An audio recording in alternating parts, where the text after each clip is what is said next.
Hello everyone, this is Scorp the Gamer, and this is a tutorial on how to make a contraption to farm XP and mob essence based around the essence berry bush from Tinker's Construct.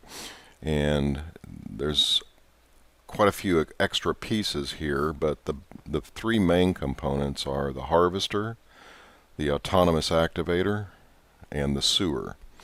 And then we'll show you how to wire these up, plumb them up, and then the extra devices, I'll show you what they do. It's really fairly straightforward. So let's grab the sewer, the harvester, and the autonomous activator and get started here. We'll put the sewer down below ground level. We'll place the autonomous activator like this so that the output point will be facing towards us, and we'll be injecting the mana berries into the sewer here like that. It works with its own power, so you don't need to power it separately. And then the input is over here. Now by default it's marked to export, so open it up and go to the configuration and click this as blue input. And while you're there, make sure it's on right click, which it should be by default. No sneaking, doesn't really matter, I don't believe here. Round robin, so it hits all the boxes, and then aim low. Okay, and then I always disable redstone control because I really don't need to turn these things on or off. And then the next part you'll put down is the harvester on top.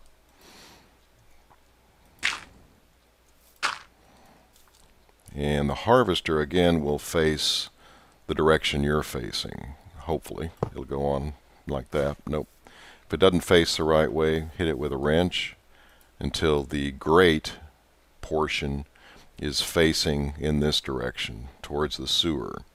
Okay, and then the output will be facing in the opposite direction. Okay, and then we'll want to put down a chest here so that we can monitor operations at certain points. It's not really necessary, but it helps, I think, as a buffer, and also to see if you have any jams in the piping system. Okay, so as you see, this is the way it's wired up, with the harvester intake right here and autonomous activator with its output. It's actually acting as a player, and in this instance it'll be right clicking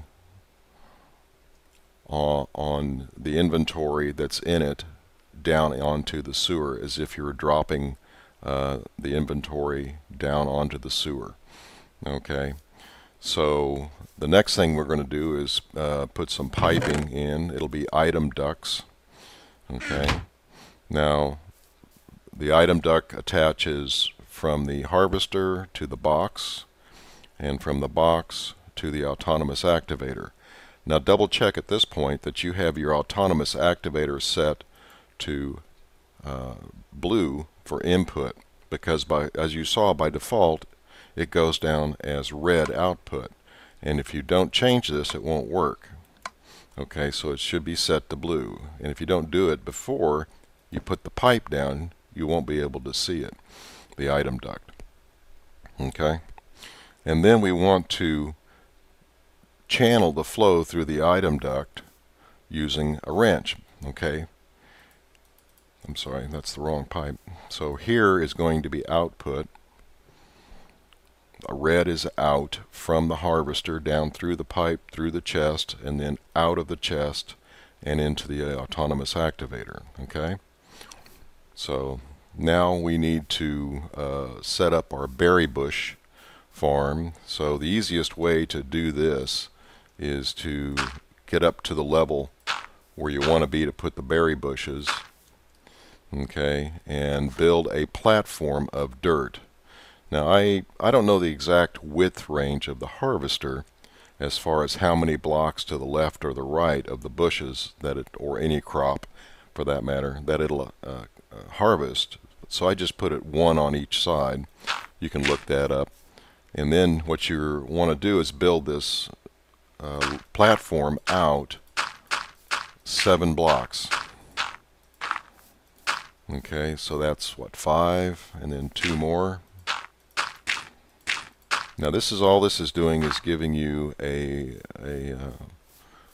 place to plop down your essence berry bushes. Okay, now essence berry bushes are a little rare, and go ahead and consult the wiki as to where to find them. But when you plop them down, they'll be in the juvenile phase or ungrown phase, and they won't be producing berries until they reach the full-size block that you see over there. So go ahead and place these down here like this. Okay, and then get rid of your scaffolding here.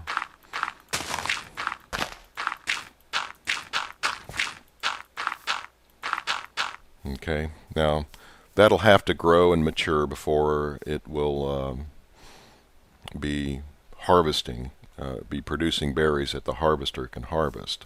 So we need some power for the harvester. You can use whatever you use to provide power. It takes all 3 different types of power. And so let's put some of this back, make some room.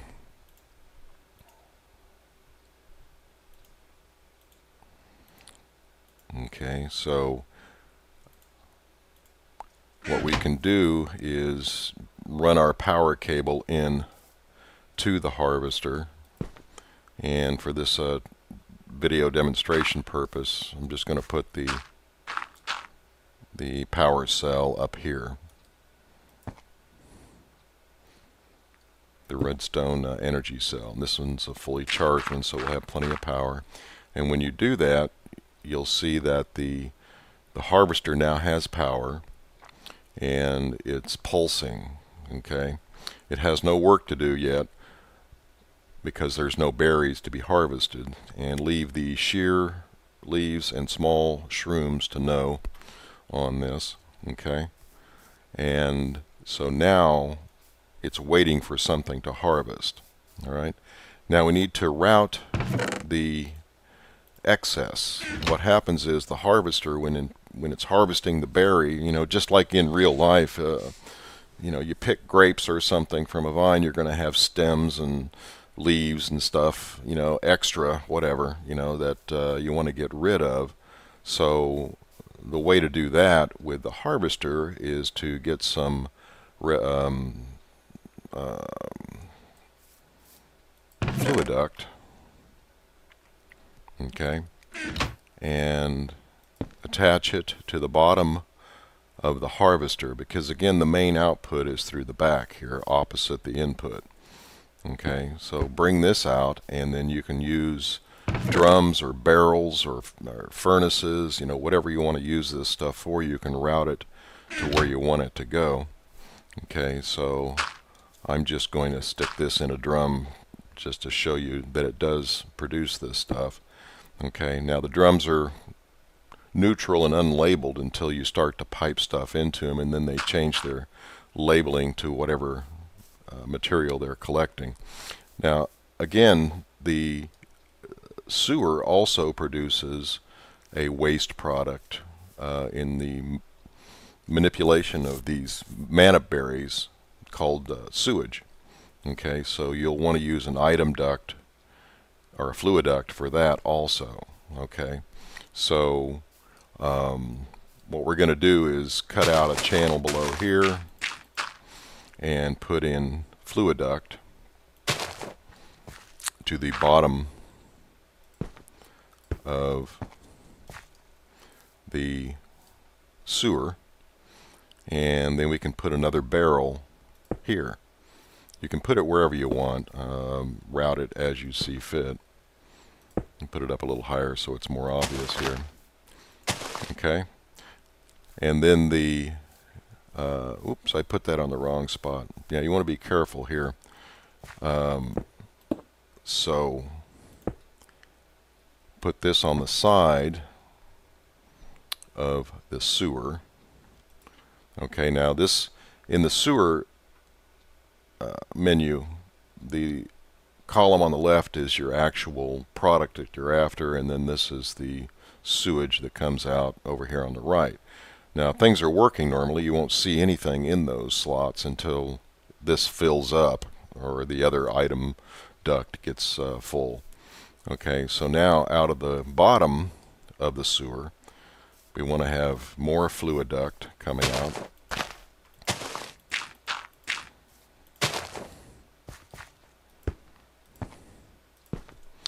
And then we want to route this to whatever container we want to store the mob essence. Okay, so in this case I'm just using the open blocks tanks, and you can build whatever size tank you want here.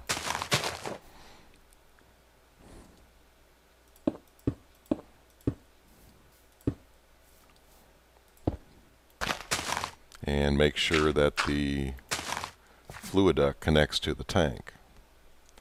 Probably the easiest way would be to come up like that. Doesn't really matter. All of this is based on how you want to orient it in your world. Okay, so now another key important component on this is that you have to insert objects in the fluid duct at the point where you want to control the flow. Okay, so what you use for that are pneumatic servos.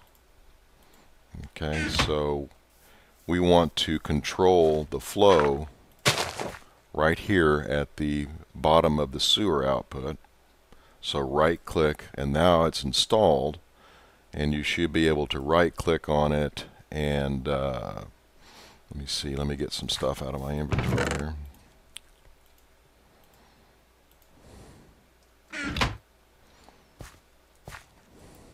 And that opens up the menu to control the fluid duct. So the first thing I do is I disable redstone control. Okay, and then I use a standard wrench and right click on it until it shows output. Red with the arrow pointing away from the object means it's going to draw that material out. Okay, so what is it going to draw? Well, you have to tell it what you want it to take out of the sewer. Okay, and in this case we want it to take out the mob essence. Okay, so you're going to have to get yourself a sample of the mob essence. How you do that I don't know, but you're going to have to get a sample of it. Okay, and then blank hand, right click, put the mob essence here, right click it into the one of the slots here. Okay, so you are now telling the filter to filter mob essence and pass it. You're whitelisting it. Okay, and the redstone is disabled. Now the same thing has to be done on the other part of the fluid flowing here, and that is for the sewage that comes out. So again, we need to install a pneumatic servo here on this attachment to the sewer. Okay, so now it shows, the message shows that it's been installed successfully, and then right click on it, tell it what you want to pass through this port, whitelist it, make sure its control status disabled. Okay, and now you have to hit it with a wrench, and the first tick is export or take out.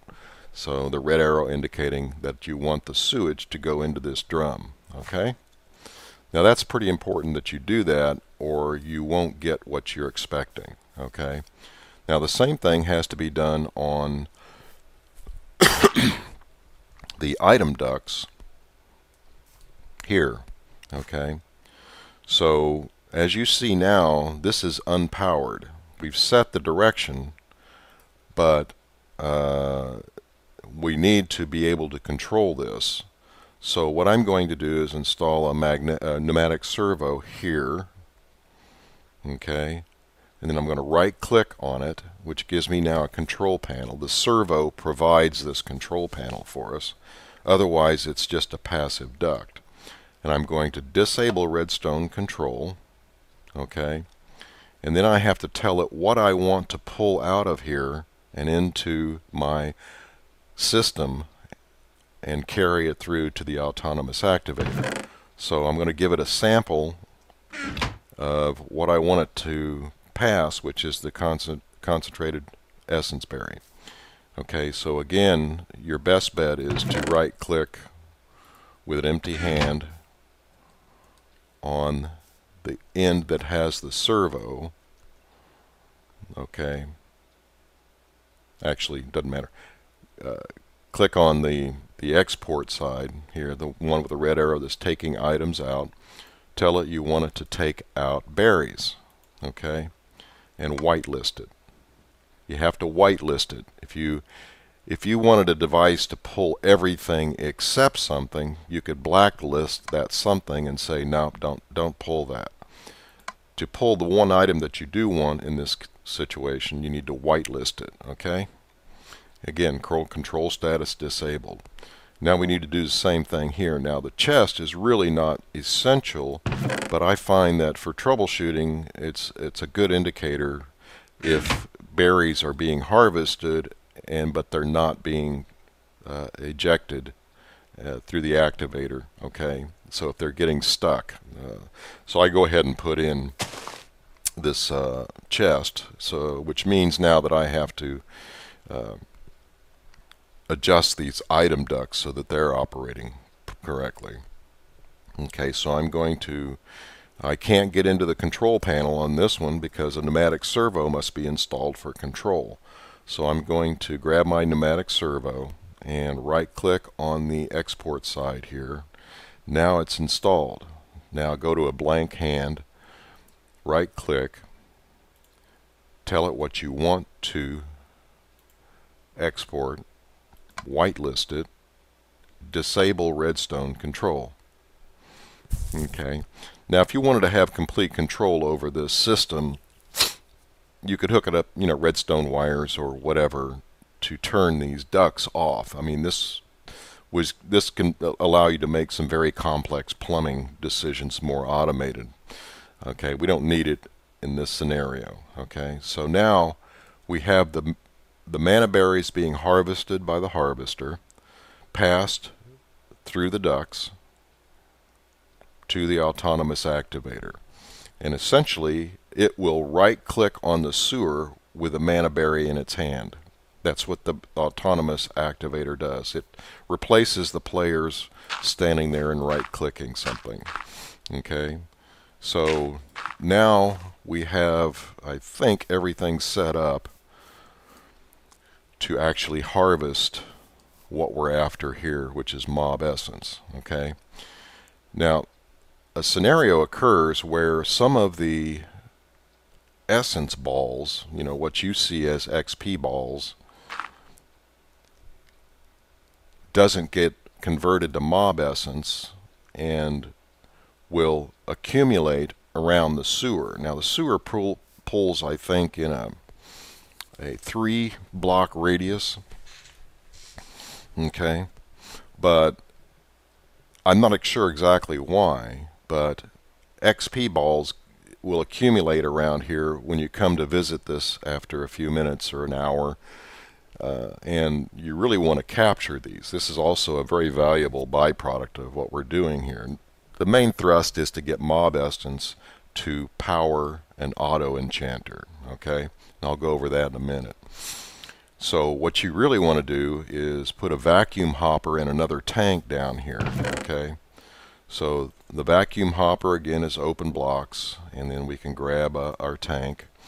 I think I'm done with that and that.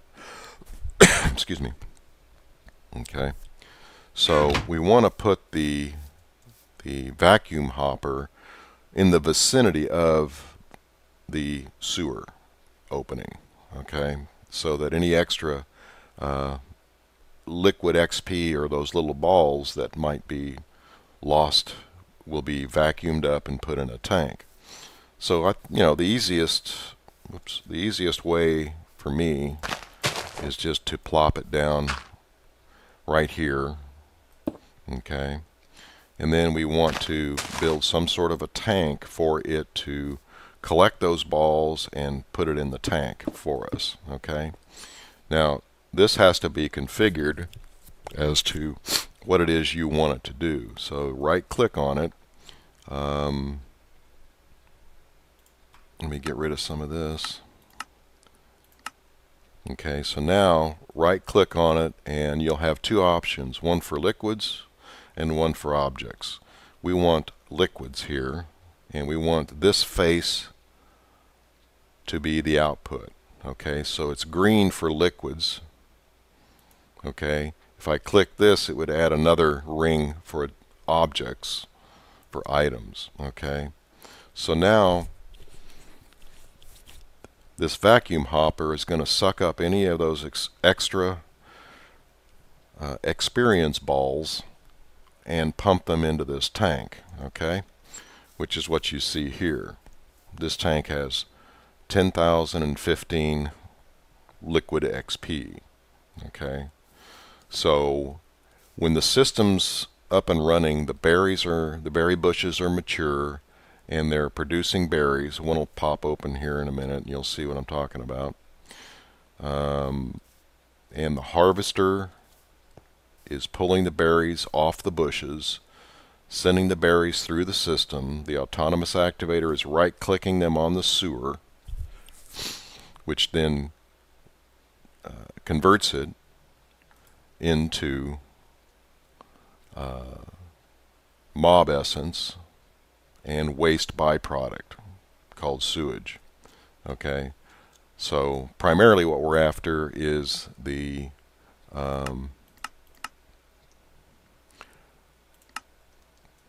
mob essence to use for enchanting, but the XP is a wonderful byproduct, so that you can add levels for your armor repair or whatever you need for enchanting through the normal means.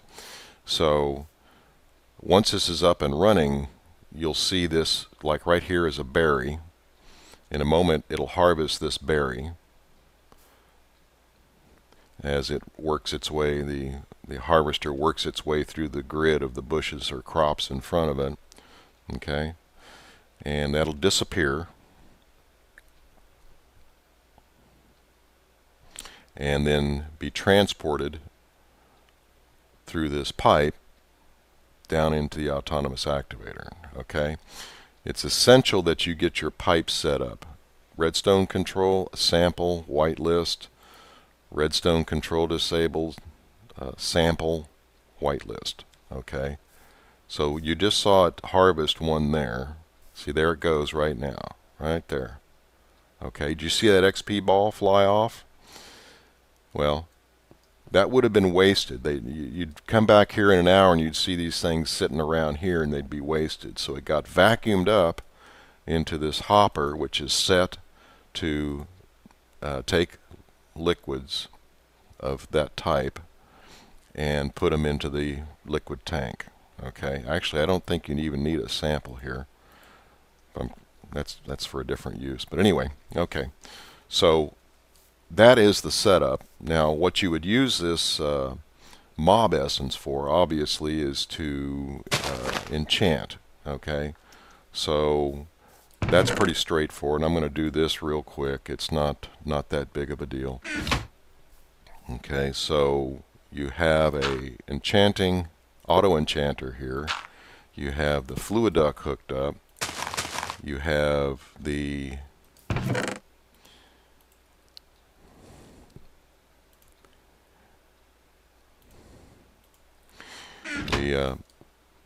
pneumatic servo installed where you want it here. Actually, do I want it there? Yeah. Actually, I don't think you even need this. Skip that. I don't think you need it because it's the only thing this tank is going to have is what you want. Okay, so that's only when you need to be more selective. Okay, and then you need to power this. And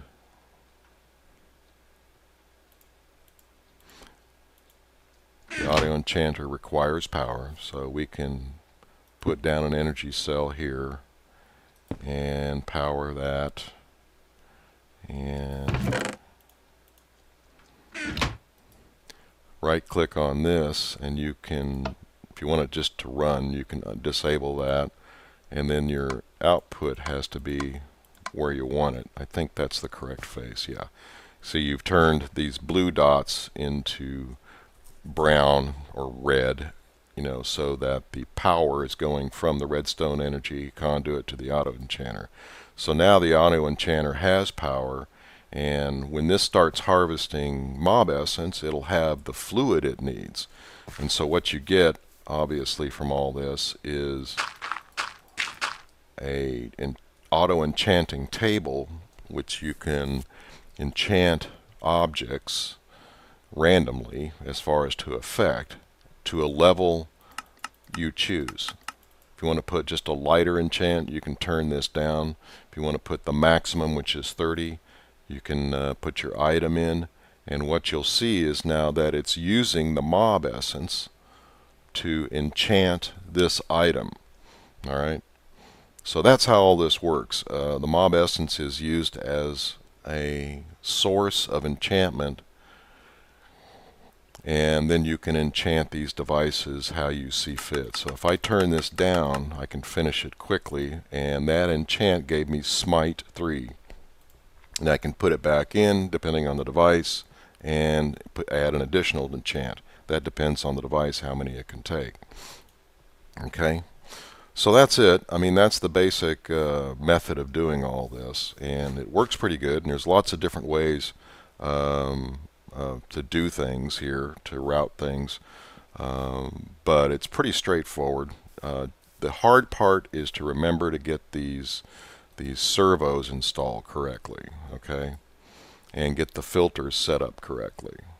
That way, just the berries come down, the sewage gets drawn off. Actually, sewage here and I can't remember the name of it. The sludge gets drawn off from the ore processing, the berry processing, and the sewage gets drawn off from the sewer. Okay, and good, those are useful too for different things.